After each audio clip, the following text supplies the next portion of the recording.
हाँ तो गाइस अपन वेलकम टू आवर चैनल और मेरा नाम है सक्षम।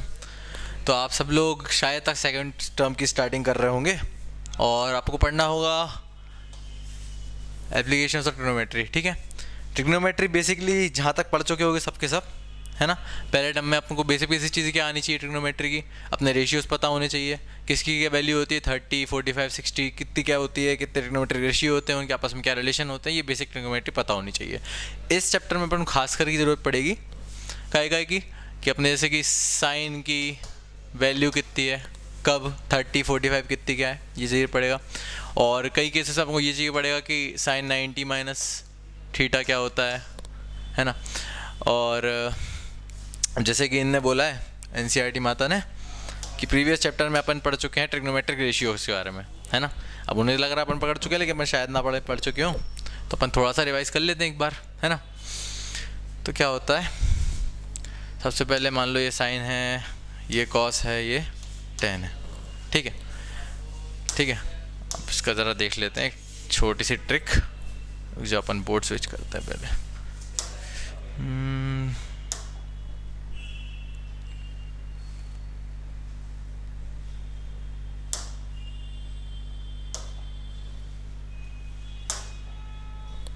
चल छोड़ो, ठीक है।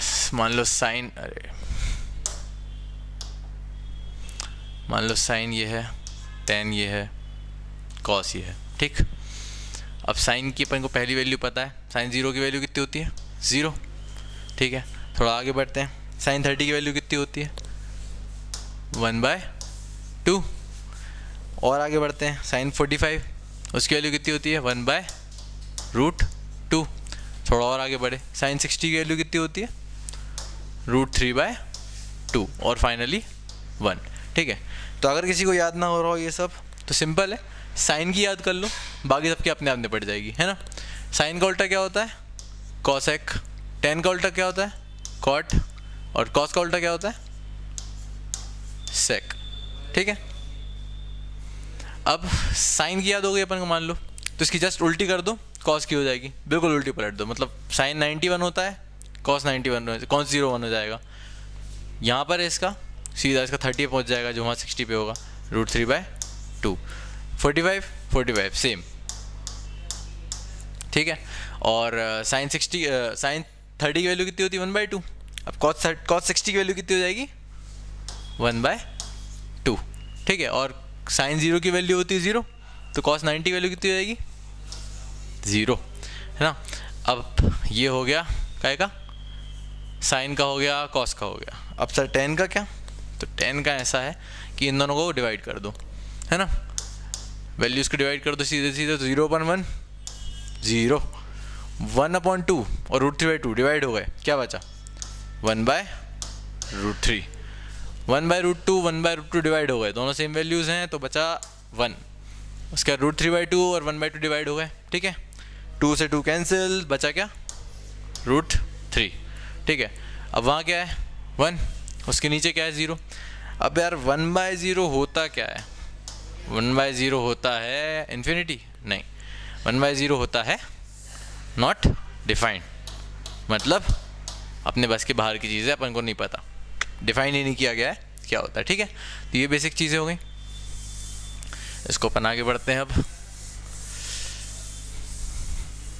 ठीक, अब आगे ये है कि अब एप्लीकेशन ऑफ ट्रिग्नोमेट्री कहाँ एप्लीकेशन है ट्रिग्नोमेट्री की, कहाँ आ रही है। थोड़ा सा नीचे जाते हैं, एनसीईआरटी माता का नेक्स्ट पेज कहाँ पर, हाइट और डिस्टेंस पे। ठीक है, तो हाइट एंड डिस्टेंस, अब हाइट एंड डिस्टेंस मतलब क्या, ये क्या है ये टावर है। ठीक है, तो मान लो अब किसी ने तुमसे बोल दिया कि मैंने आपको बता रहा हूँ कि टावर में आपको मुझको सीधे ऊपर तक एक रस्सी बांधनी है ना। वैसे तो बोलेगा नहीं इतने टावर पर रस्सी बांधने, लेकिन मान लो किसी ने बोल दिया कि रस्सी बांधनी है आपको ये, अब इस रस्सी की लेंथ बताओ। ठीक है, तो तुम्हें उनने बता दिया कि भैया आपको हम एंगल दे दे रहे हैं, कुछ एंगल दे दिया उनने, है ना, 30 डिग्री 60 डिग्री 45 डिग्री 0 डिग्री जो भी देना चाहे। ठीक है, उनने बोल दिया कि ये लेंथ पता है अपन को, कौन सी लेंथ, ये बेस ऑफ द टावर से ये लेंथ पता है। ठीक है, तो अपने ट्रिग्नोमेट्री के फॉर्मूलेस वगैरह से अपन सिर्फ इन दो चीज़ों की वजह से, क्या, एंगल और बेस से लेंथ कितनी है, इसकी वजह से क्या पता कर लेंगे। हाइट पता कर लेंगे इसकी, ठीक है।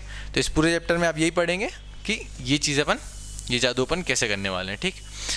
अब थोड़ी बहुत फालतू डेफिनेशन जो कि ज़्यादा ज़रूरी नहीं है पर जानने को होनी चाहिए, ठीक है।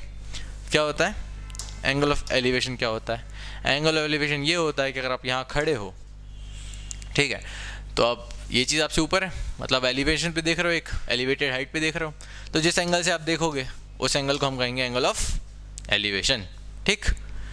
सेकंड, लाइन ऑफ साइट लिखा हुआ है। लाइन ऑफ साइट क्या होता है? लाइन ऑफ साइट होता है कि अगर मतलब आप यहाँ देख रहे हो ना, तो सीधे देखने की लाइन, क्या लाइन है, ठीक है ना, क्या लाइन है मतलब वो मत समझना, देखने की लाइन ये होता है लाइन ऑफ साइट, ठीक है। अब थोड़ा सा और आगे बढ़ते हैं, ठीक है। ये देखो यहाँ पर अपनी ये मुन्नी है, अपनी मुन्नी खड़ी है, ठीक है। मुन्नी देख रही पतंग को, ठीक है। उसकी पतंग है? नहीं, उसकी पतंग नहीं है, उसे छेड़नी किसी और की पतंग, वो देख रही है।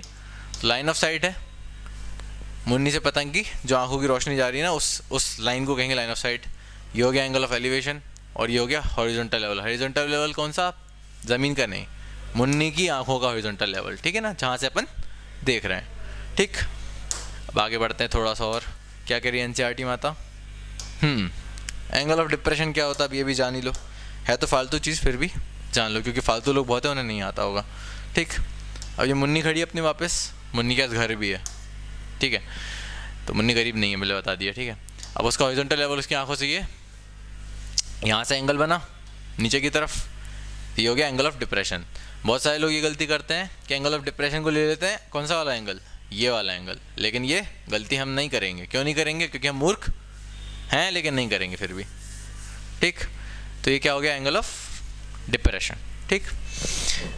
अब ये ऑब्जेक्ट है, यहाँ से मुन्नी देख रही है, एंगल ऑफ डिप्रेशन हो गया, ठीक। अब इसके देखते हैं क्वेश्चंस किस टाइप के आएंगे। बेसिकली कुछ ही टाइप के क्वेश्चंस आते हैं, बहुत इजी चैप्टर है ना, एक दो क्वेश्चन आ जाएंगे और आराम से करके आओगे, फोड़ के आओगे, कोई दिक्कत नहीं है। मान लो ये है कोई टावर दिया हुआ है ना, टाइप ऑफ क्वेश्चन बताते हैं अपन क्या क्या आते हैं, ठीक है। मान लो टावर दिया हुआ है, आप यहाँ तुम खड़े हो, है ना, ये खड़े हो तुमने इस टावर को देखा, तुम देख रहे हो इस टावर को मान लो 30 डिग्री पे, ठीक। समझ में आ रहा है? नहीं आ रहा तो बोलो, कैसे ही बोलोगे, ठीक है। मान लो ये टावर है, ठीक, यहाँ से अपन इसे देख रहे हैं 30 डिग्री पे, ठीक। टावर की लेंथ मैं मान लेता हूँ 5, उनने दे दिया अपन को टावर की लेंथ 5, ठीक। तब उनने बोला कि अगर मेरे को इस टावर से यहाँ तक एक रस्सी बांधनी है, मोदी जी आ रहे हैं, ठीक है, तो एक रस्सी बांधनी है, पर बैनर लगाना है अपन को रस्सी से, तो अब इस रस्सी की लेंथ कितनी होगी अपन को ये बताना है, ठीक है ना, क्योंकि फ़ंड जमा करने गवर्नमेंट से रस्सी के लिए, ठीक है। अब देखते हैं रस्सी की लेंथ कितनी क्या है, कैसे करेंगे कैलकुलेट। ये क्या होता है? परपेंडिकुलर, ठीक। ये क्या होता है? हाइपोटेनियस, ठीक। अब अपने पास एक फॉर्मूला है परपेंडिकुलर हाइपोटेनियस को लेके, कौन सा? कॉस थीटा, नहीं साइन थीटा। तो साइन थीटा क्या होता है? मैं एस लिख देता हूँ तो साइन थीटा समझ लेना उसे, ठीक है। साइन थीटा होता है परपेंडिकुलर अपॉन हाइपोटेनियस, जो बोलना है आपको बोल दीजिए, ठीक। ठीक है, अब इसको सॉल्व करने की कोशिश करते हैं, कोशिश क्या, मैं तो कर ही लूँगा, ठीक है। अब देखो ये 5 सेंटीमीटर या मीटर जो मानना मान लो, ठीक। क्या कर दिया मैंने? Sine 30 degree is equal to perpendicular मतलब 5 अपॉन, इसको मैं मान लेता हूँ L, ठीक, अपॉन L, ठीक है। तो 5 अपॉन L हो गया। अब साइन 30 की वैल्यू किसको पता नहीं है, एक चैप्टर पहले जाओ पढ़ के आ जा रहा, ठीक है। साइन 30 की वैल्यू कितनी होती है? 1/2, 1/2 इज इक्वल टू 5/L, ठीक। क्रॉस मल्टीप्लाई कर दो, क्या आ जाएगा?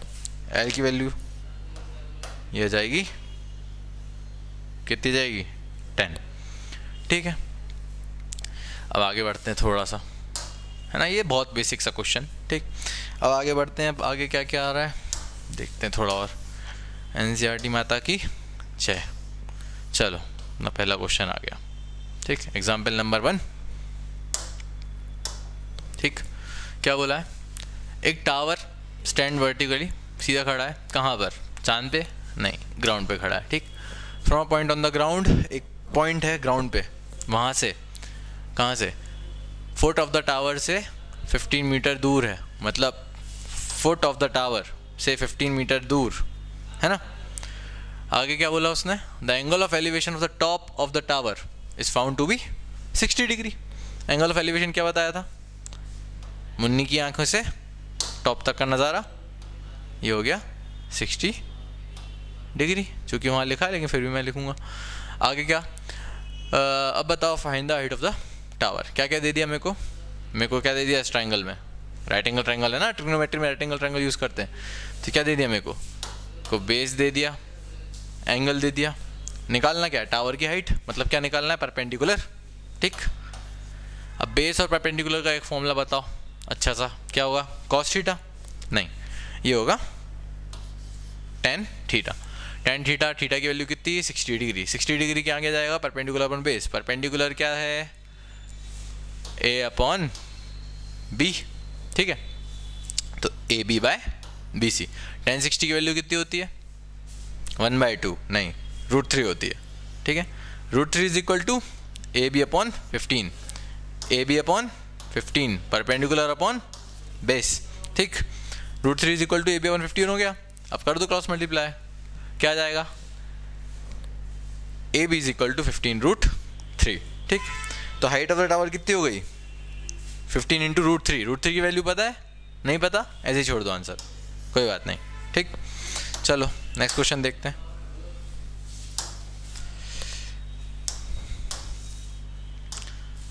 इजी क्वेश्चन है, ठीक है। आगे बढ़ रहे हैं अपन, नेक्स्ट क्वेश्चन देख रहे हैं। एक इलेक्ट्रिशियन आया है खंबा रिपेयर करने के लिए, ठीक है। क्या हुआ उसमें, फॉल्ट है, कहाँ पर, पोल की हाइट कितनी दी है, पोल ऑफ हाइट 5 मीटर, पोल की हाइट कितनी दी है, ये दिया है 5 मीटर, ठीक। एंगल दिया है 60 डिग्री, एंगल क्या है, एंगल ऑफ एलिवेशन, ठीक है। अच्छा ये भी दिया हुआ देखो, what should be the length of the ladder that should be when inclined, यहाँ देखो when inclined at an angle of 60 degree to the horizontal, मतलब इंक्लाइंड मतलब क्या, ये सदी हुई है, इंक्लाइन है इस हॉरिजॉन्टल से, कितने एंगल पे 60 डिग्री पे, ठीक है। तो क्या क्या दे दिया मेरे को, परपेंडिकुलर दे दिया मेरे को, कितना दे दिया 5, एंगल दे दिया कितना, थीटा कितना है 60 डिग्री, ठीक।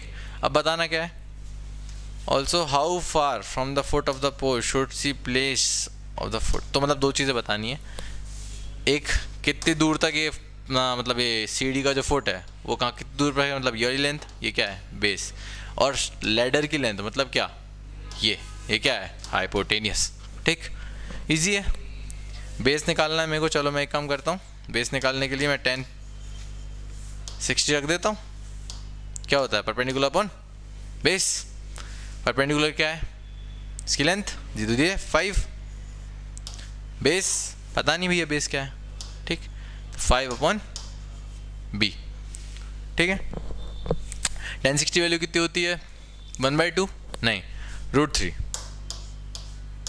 √3 is equal to 5 by base, ठीक। अब बेस क्या हो जाएगा, यहाँ से क्रॉस मल्टीप्लाई करेंगे तो बेस हो जाएगा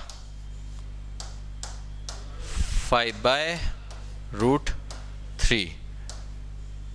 एक आवश्यक सूचना आप सभी को कि कभी भी अगर रूट नीचे आ रहा है, जैसे 5/√3 आ रहा है ना अपने बेस में, तो कभी भी अगर रूट नीचे आ रहा है तो आप एक काम कीजिए, इसे रैशनलाइज टाइप कुछ कीजिए। अगर मान लो आंसर आ रहा है 5/√3, ठीक, तो क्या करोगे, √3 का ऊपर नीचे मल्टीप्लाई कर दो, √3 अपॉन √3, है ना, क्योंकि रूट LCM वगैरह लेने में दिक्कत कर जाएगा और रूट को नीचे रखना अनकम्फर्टेबल सा लगता है इसलिए, ठीक। तो क्या हो जाएगा इसका आंसर 5 इंटू √3/3, ठीक है। ऐसे कर दोगे थोड़ा फ़ायदा हो सकता है, ज़रूरी भी नहीं इससे फ़ायदा हो बट फिर भी, है ना, मोस्ट ऑफ द केसेस में ऐसा करोगे अगर आप तो फ़ायदा रहेगा, ठीक है। बेस निकाल दिया मैंने कितना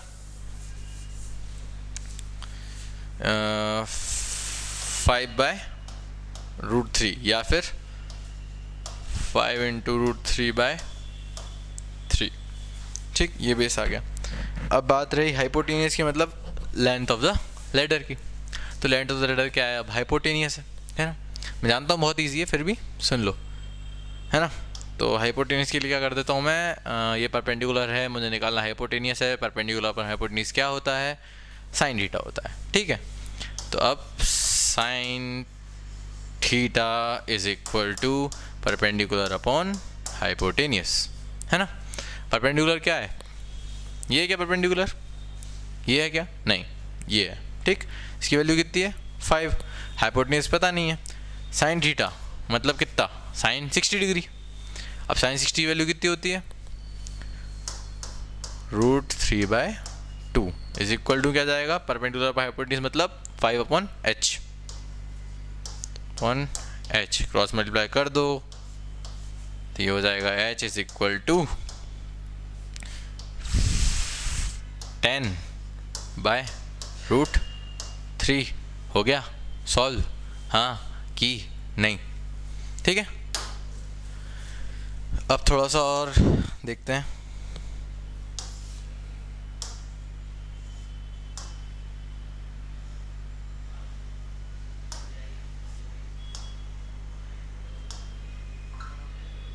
अच्छा मैंने क्वेश्चन ही नहीं पढ़ा पूरा, ठीक है ठीक है।